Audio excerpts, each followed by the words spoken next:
जब भी प्रेम की बात होती है तो श्री कृष्ण राधा के प्रेम की मिसाल सबसे पहले आती है। राधा श्री कृष्ण के प्रेम को जीवात्मा और परमात्मा का मिलन कहा जाता है।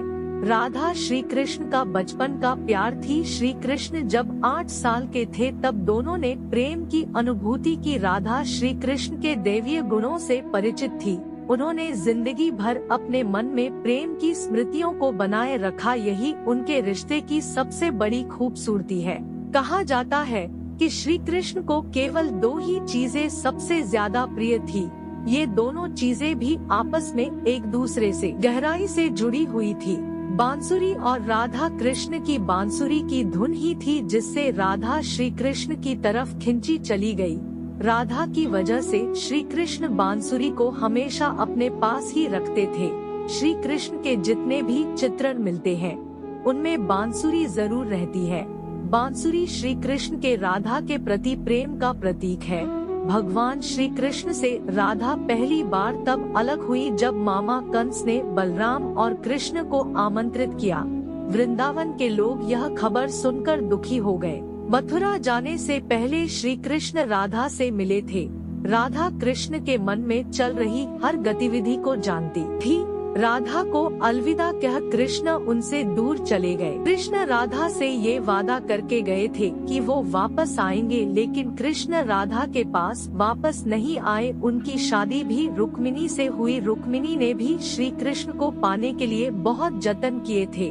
श्री कृष्ण से विवाह के लिए वह अपने भाई रुक्मी के खिलाफ चली गई। राधा की तरह वह भी श्री कृष्ण से प्यार करती थी। रुक्मिणी ने श्री कृष्ण को एक प्रेम पत्र भी भेजा था कि वह आकर उन्हें अपने साथ ले जाए। इसके बाद ही कृष्ण रुक्मिणी के पास गए और उनसे शादी कर ली। कृष्ण के वृंदावन छोड़ने के बाद से ही राधा का वर्णन बहुत कम हो गया। राधा और कृष्ण जब आखिरी बार मिले थे तो राधा ने कृष्ण से कहा था कि भले ही वो उनसे दूर जा रहे हैं, लेकिन मन से कृष्ण हमेशा उनके साथ ही रहेंगे। इसके बाद कृष्ण मथुरा गए और कंस और बाकी राक्षसों को मारने का अपना काम पूरा किया। इसके बाद प्रजा की रक्षा के लिए कृष्ण द्वारका चले गए और द्वारकाधीश के नाम से लोकप्रिय हुए। जब कृष्ण वृंदावन से निकल गए तब राधा की जिंदगी ने अलग ही मोड़ ले लिया था।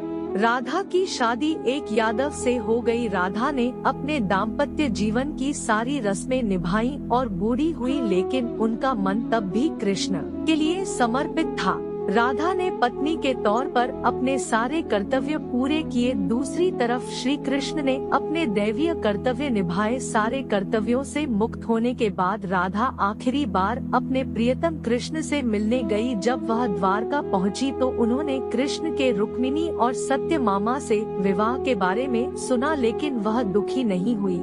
जब कृष्ण ने राधा को देखा तो बहुत प्रसन्न हुए। दोनों संकेतों की भाषा में एक दूसरे से काफी देर तक बातें करते रहे। राधा जी को कान्हा की नगरी द्वारिका में कोई नहीं पहचानता था। राधा के अनुरोध पर कृष्ण ने उन्हें महल में एक देविका के रूप में नियुक्त किया। राधा दिन भर महल में रहती थी और महल से जुड़े कार्य देखती थी। मौका मिलते ही वह कृष्ण के दर्शन कर लेती थी, लेकिन महल में राधा ने श्री कृष्ण के साथ पहले की तरह का आध्यात्मिक जुड़ाव महसूस नहीं कर पा रही थी। इसलिए राधा ने महल से दूर जाना तय किया। उन्होंने सोचा कि वह दूर जाकर दोबारा श्री कृष्ण के साथ गहरा आत्मीय संबंध स्थापित कर पाएंगी। उन्हें नहीं पता था कि वह कहाँ जा रही है, लेकिन भगवान श्री कृष्ण जानते थे। धीरे धीरे समय बीता और राधा बिल्कुल अकेली और कमजोर हो गई। उस वक्त उन्हें भगवान श्री कृष्ण की आवश्यकता पड़ी। आखिरी समय में भगवान श्री कृष्ण उनके सामने आ गए। कृष्ण ने राधा से कहा कि वह उनसे कुछ मांगे, लेकिन राधा ने मना कर दिया। कृष्ण के दोबारा अनुरोध करने पर राधा ने कहा कि वह आखिरी बार उन्हें बांसुरी बजाते देखना चाहती है। श्री कृष्ण ने बांसुरी ली और बेहद सुरीली धुन में बजाने लगे। श्री कृष्ण ने दिन रात बांसुरी बजाई जब तक राधा आध्यात्मिक रूप से कृष्ण में विलीन नहीं हो गई। बांसुरी की धुन सुनते सुनते राधा ने अपने शरीर का त्याग कर दिया। हालांकि भगवान कृष्ण जानते थे कि उनका प्रेम अमर है, बावजूद वे राधा की मृत्यु को बर्दाश्त नहीं कर सके। कृष्ण ने प्रेम के प्रतीकात्मक अंत के रूप में बांसुरी तोड़कर झाड़ी में फेंक दी। उसके बाद से श्री कृष्ण ने जीवन भर बांसुरी या कोई अन्य वादक यंत्र नहीं बजाया। कहा जाता है कि जब द्वापर युग में नारायण ने श्री कृष्ण का जन्म लिया था, तब माँ लक्ष्मी ने राधा रानी के रूप में जन्म लिया था, ताकि मृत्यु लोक में भी वे उनके साथ ही रहे। तो यह थी एक छोटी सी जानकारी कैसे हुई थी राधा की मृत्यु, श्री कृष्ण ने क्यों तोड़ दी बांसुरी। आप सभी मित्रों से मैं आशा करती हूँ कि आप सभी को यह वीडियो पसंद आई हो, तो वीडियो को लाइक करें और हमारे चैनल को सब्सक्राइब करें। अपनी अगली प्रस्तुति में हम आपको एक नई जानकारी देने का प्रयास करेंगे। धन्यवाद।